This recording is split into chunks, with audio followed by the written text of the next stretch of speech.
Hey, what's up, rock stars? It's Rox, and I am coming to you today with the review for Black Ink Chicago Season 4, Episode 2. So, you guys, it's early in the morning, 7 o'clock. The sun is bright, the birds are chirping. I got to get my day started early. The kids are actually going to LA today, so I have to drop them off at the airport in a few minutes, about a half an hour or so. So I decided I would do this first before I get dressed and get my day started. So that's why y'all still getting to play. I know. I get tired of seeing me like this. You know, I'm used to usually having myself a little bit more put together. But y'all, this is probably going to be it. We'll be back to work next week. Anyway, you guys, the show. Let's get to it, shall we? All right, you guys, so we see Ryan. He's telling us, or I think it almost sounds like he's convincing himself that he's relieved that he doesn't have to deal with the shop any longer. He has his parents over to the house because he just wants to let them know that he's okay. And pretty much he's over 9 mag, or at least what used to be 9 mag. He says it's a huge weight off of his shoulders. He feels like he can breathe again, you know, and he's telling his parents he basically took all his shit up out of the building and he left. He bounced. His mom is kind of side-eyeing. She knows her son. She was like, I don't feel like I'm getting the whole story. He says, well, you know, Mom, that whole cat situation, he felt like everybody turned their back on him. He doesn't feel like he needs to be there for them any longer, so he's over it. His dad is like, I don't think that was the best decision, but Ryan is just like, it was the decision that I needed to make for myself, and that it is what it is. They keep on emphasizing, like, you started this shop, you know, because your sister pushed you to do so, was one of your dreams, and now you just kind of giving it all up. How would your sister feel about this? And he says, yeah, she probably wouldn't be happy about it, but you know what, it's done. I feel like it's not like his career is over. That chapter of his life is over. He can always open, if he was able to open that shop, he can open another shop and get other people. So I know that they keep on emphasizing this whole thing about his sister. You know, she would really want him to continue on, but it's not like his life is over. Y'all kind of give the boy some slack. He trying to do what's best for him. Now, Danielle is back. She says that she's happier than ever. Her and Terrence, they have finally gotten engaged. Okay, they've been together for 10 years. They start showing all the bullshit that they've been through.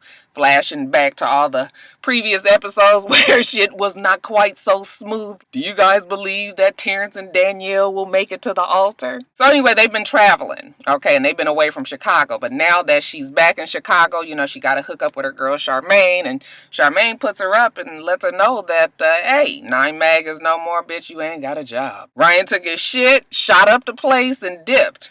You know, Danielle was just like, what the fuck? Is he crazy?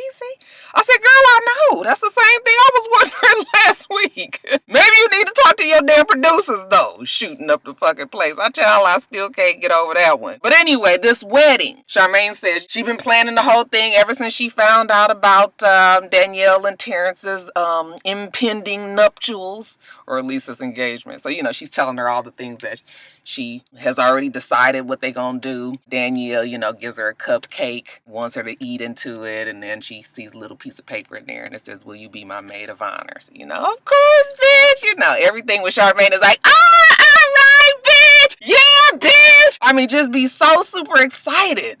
Damn. But I guess, like Charmaine said, Danielle is the one glimmer of hope in all of the doom and gloom now that Ryan has left them. Now, 4. You know, 4 performed at the concert last week, and it was a big deal for him, and he felt like he did really well. He must have done well because we got London on the track. Wants to meet up with him. So they meet up at a little cafe or whatever, and London is like really feeling him. He was like, you know, I was watching you up on that stage, and I was like, he's the next one up, you know. 4 was like, oh, shit, really? He was like, yeah, you know, I believe in you. I believe in your vision. You know, I want to work with you. Let's just do this.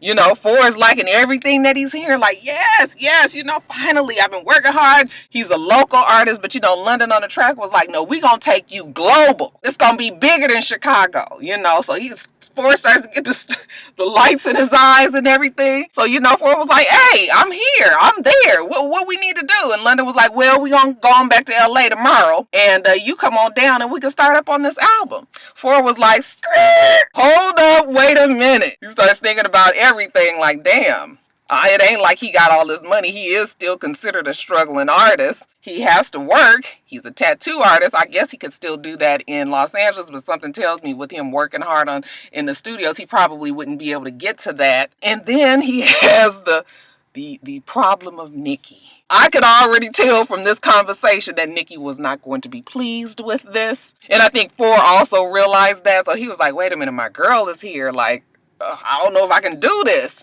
But I'm thinking to myself, like, it's not like you are going to be gone forever. You guys have a relationship. It's not like you can't continue this on. It's not ideal, but it's not permanent. You're working, a means to an ends. You got goals in place. So, maybe if you can present it to her that way, maybe it might work out for her, for you better. So he's got a lot to think about. He don't want to tell London no. That's definitely not what you want to do. When somebody like a London on the Track tells you that they want to work with you, you better strike while the iron is hot. We got to go tomorrow, even though I think that's a little bit inconsiderate. But is that how they work in the music industry? Like everything is like this. So he goes on home and, he got to break it to Nikki. She is such a beautiful girl. It is just a shame that she ain't got no fucking sense. He goes into the kitchen and, she makes him a bowl of Captain Crunch. He's talking to her. She's like, what you all giddy and everything for? And he's telling her about how he met up with London on the track and how London wants to work with him. And, this is a big deal. And she was just like kind of feeling it, but she was just listening. And then he says, and one thing though, I'm going to have to go to LA. Okay. Then the music was like, ta-dum. She was looking at him like, what? Okay. So, I can't just drop everything and go to LA. How long you talking? He says, for as long as it takes. And she was just like, as long as it takes? No, I got a business here to run. Like everything is me. That lets you know how immature she is. Everything is her first. Now, you would imagine that if you was with somebody that was a struggling artist like he is, and that's what he wants to do, why wouldn't you be supportive of that? But see, all she could think about is she got the shop, and she got her hair, and she got all these people working for her, and she can barely get her online orders out on time and all of that, So she's going off about all of that on him, and he was like, no, listen, you ain't gotta go. I'm the one that's going. Lord, why he say that? She was like, well, damn. I thought that we was life partners, and it looked like you already done made your decision. Well, maybe he has, but I think he still wants to talk to you about it, and at least hoping that you can support him in this. But oh no, that would be too much like right. While he's telling her, look, you got to do your dream. You got to do you. I'm trying to be big. I'm trying to be like Muhammad Ali. I'm trying to be like the greatest. He telling her all this he trying to be like. And if that girl didn't channel Jennifer Williams' ex-husband, Eric, what's his name? Eric Williams, was that his name? When he threw that damn water on... Child, it was the same thing, like a baptismal. She threw that damn water over at him and it splashed. It looked like he had jumped in the pool. I said, oh my God, so this damn respectful. I wish I would do something like that to my husband. What woman throws they drink in their man's face like that? Okay, and then picks up the Captain Crunch and dumps it all over his head. See, I think that there are some men who like women like that. Because I couldn't imagine you just sitting there and letting them do that and there was really no kind of answer. Now, I didn't think that he was going to try to reach out and hit her or nothing like that. But, he just sat there and I was just like, oh, four. You got a whole lot on your hands. So anyway, she storms off. Okay, you go on. You want to do what you want to do. You go on. That's fine. He's all like, damn, you fucked up my swag. Only worried about it. Then I was just like, this nigga stupid too. So she go up the stairs and she was like, you can go on. And here, let me help you pack. And she started throwing his clothes over the stair railing. Child, what happened to just discussing things and seeing what you can work on? Ooh, that Nikki. Like I said, beautiful girl. So pretty. But, ooh, ain't got the good sense God gave her. Now, Ashley, her friend, comes over to the hotel because she wants to check on her. And Ashley's like, well, fuck, I'm irritated is how I am. I'm in this hotel room. I'm away from my house. I don't have a refrigerator. I have a microwave. Everything is just inconvenient for me. I'm pissed off. Like, I'm here. Don Duty did, fucked up our family, So now it's just like, ugh. She wants to leave. She don't want to stay in Chicago. She feel like she can't even stay in the same state as him. Like, she got family down in Texas, and maybe it's good for her and the kids to just get on down there and stay with them. I'm not sure if she was talking about forever or just taking a little break, but her friend was like, well, wait a minute. You haven't even talked to the girl. I'm thinking, like, I thought that they had been talking all this time. But she says, you know, you haven't talked to her, so you don't know if she's really telling the truth. So before you tear this family apart, you know, you owe it to yourself to talk to her. I'm thinking, like, before she tears her family apart, she ain't tearing her family apart. It's done. See, this mentality of everybody kind of giving him a pass and putting the pressure on Ashley to always fix and accept it. I was just like, oh. I mean, I understood what the friend was saying. I mean, you got a lot of stuff invested, but when you think about the shit that Don has done over and over and over and over and over and over and over again, I don't think you would be calling it tearing the fucking family apart. But Ashley was like, okay, you right. You know what? I'ma think about it. At the same time, we see Don. Don is working out in the gym, you know. He is stressed, po thing. He's telling Four how Ashley is just really pissed and how she's talking about divorce. And, you know he fucked up, but he don't want to lose his family. I'm telling you, Don is a study. Like, you did this. From what you guys told me, he purposely put the video up there. It was not somebody else that hacked him or anything like that. So I'm just like, what? If you wanted your family, why would you do something like it? It absolutely makes no sense to me. But people said, you know, it's when you're trying to really just kind of sabotage your own self to get out of this relationship. Seemed like it would be easier to just be like, I can't do it. But I mean, I guess he don't want to look like a bad guy anyway. Don is still trying to tell us that the girl is not telling the truth. That it was only a one-night stand. But even if it was a one-night stand, the fact that you do it so much kind of changes everything. So, you know, Don is all down in the dumps and Forrest trying to be supportive, but you know what, Don? Oh, the fuck well. So later on, we see Ashley, and she says against her better judgment, you know, she went on ahead and reached out to the girl. And they're going to meet in looks like a little cafe bookstore. You already know this shit ain't gonna go well. So, you know, the cheater girl walk in and you know, initially she seemed like she was gonna be cool, but you know, Ashley already has an attitude and she should. The girl sits down across from her and Ashley was like, okay, so you know what I want to know.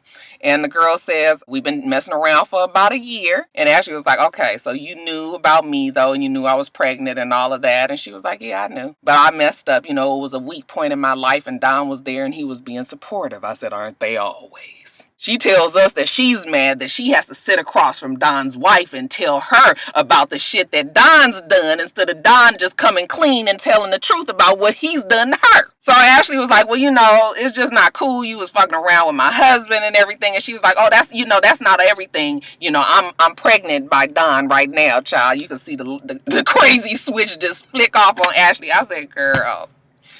And you still trying to be with Don and he is putting you through this kind of bullshit?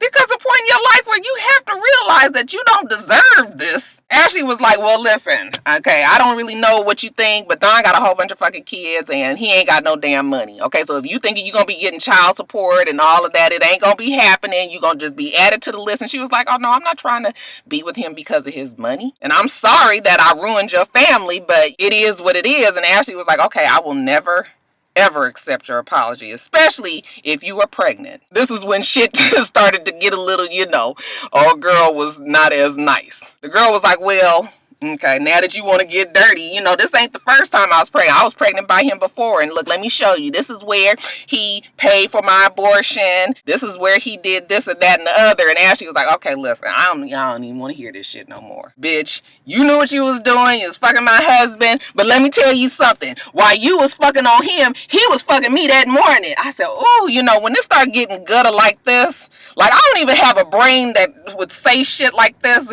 She was just like, while he was fucking on you, he was fucking on me first. And while you was giving him a blowjob, he was eating my ass. And when you was eating his ass, I was just like, oh, Lord.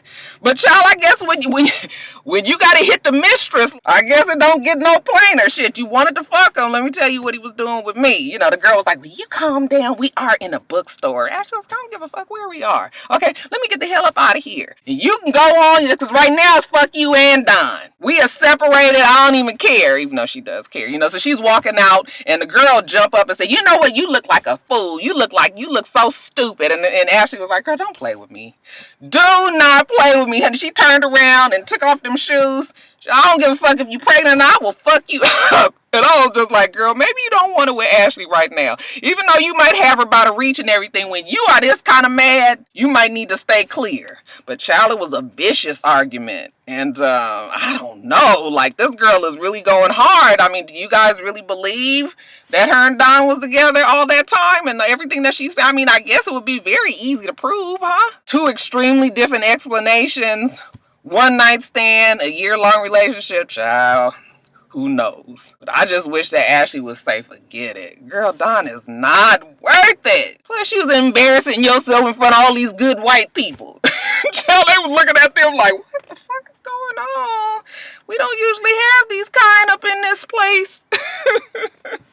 And then the crew, you guys. So they all meet up for brunch. They don't know what they gonna do now that Ryan has left them. I was just like, this is the most dependent group of people that I have ever seen. I guess Ryan was their Lord and Savior. Lily tells us that she don't have a plan B. All she thought that she was going to be doing was doing tattoos. You know, Charmaine was like, shit, I don't even have a job during the week. I only work at the radio, at the radio station on the weekend. So what am I supposed to do? How about get another job?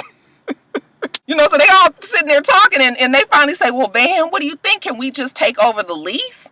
I mean, that seems like that would be the next best idea. I was like, ding, ding, ding.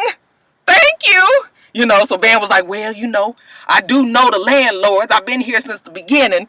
Yeah, I'll sit down and talk to them and see what we can do. I was like, fine, thank you. Why didn't nobody think of this from the beginning instead of crying about Ryan leaving them? Back at the shop, you know, Cobra and Lily, they shooting the shits and whatever. And Lily tells Cobra that she wants her to do a butt tattoo. Lily feeling pretty down, y'all, because, you know, her and Junior aren't together anymore. He left, and I felt like Lily treated him like shit last season, so, I mean, I can understand. But, you know, they kind of went back and forth. They was giving each other all these, all of these missed... What is it that I'm trying to, all these I can't even think of the word. But you know what I was saying? Like, they were leading each other on, basically. She's going through it, and I guess she's going to feel better if she gets a butt tattoo. So Cobra does the tattoo. Okay. It looked like a whole bunch of ribbons and shit to me. But I think it said something. What did it say? Mexicali or something like that, you guys? That's what she said anyway. I couldn't see it. But later on, when she's talking to Don and Four, and they put her up on game, you know, Junior, even though he's gone, he obviously is still living his life. He got a new girl and everything. Post her on Instagram. You know, they was like, bow. Just happy to show her. You know, she's sitting there looking all molded. So she was just like, oh, okay, well, he didn't went on with his life, so whatever. Hello? It's time to go. No, the flight is delayed. They just sent me a thing. It's not leaving till 10 o'clock now. So we're going to leave at 8 o'clock. All right, bye. But enough about that. You know, Van comes in and Van looking like he got the weight of the world on his shoulders again. Hey, did you sit down and talk to the landlords? He's like, man, them landlords hate us. Van 2010. Because of Ryan, they said we too loud. We do too many parties. You know, it's just too much for the neighbors. The nail in the casket was, of course, you know, Ryan shooting up the spot. So they was like, nah, nigga, what you gonna do is get your shit and get to going. So they was just like, what? So they not gonna let us do it? Ain't that about a bitch? You know, okay, well, how about we go out with a bang then? We gonna throw the biggest, baddest, used to be 9 mag party they ever seen. They not gonna get rid of us without a good goodbye bang. And plus, they ain't got shit else to do but party. Them people don't barely work up in that fucking tattoo shop. So they have their party. Again, it's their favorite pastime. And they don't never really need a reason. But, you know, again, because their Lord and Savior has left them, you know, they gonna party until they pass out. In other words, it's just Wednesday. Anyways, Junior walks in, you know, and he's all excited to be there. You know, Charmaine again. Ah, Junior! I was like, girl, you act like you ain't seen him in years. You know, they excited that Junior is there. You know, everybody but Lily, of course. She's side-eyeing from across the room. And,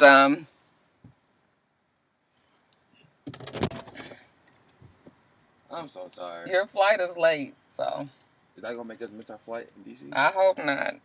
It's only 30 minutes late, so you guys should still have enough time. You had an hour and a half layover, so now it's just an hour, so you should still make it. But let me finish this. I know you tired because your ass was up all night. No. And now they sending me a thing that's saying that the damn flight is leaving at 10:45. That's only going to give them like a 25-minute connection. Oh, God.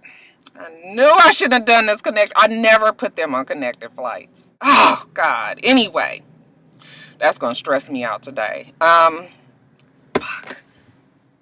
Anyway, let me finish this. Charmaine gets up there and tells everybody, a speech, glad that they all came out. They having this party because Ryan left him high and dry. Fuck Ryan. They throw a picture of him on the ground and all of that, all of a sudden it's fuck Ryan, even after all the shit that he has done for them, everybody with it except for Junior. Junior was like, he's still my homie, and we still close, so I don't really feel right, with them doing this kind of shit, but he don't say nothing. Speaking of Ryan, we see him pull up in his Jeep with Rachel, outside of used to be 9 Mag, Poor Ryan.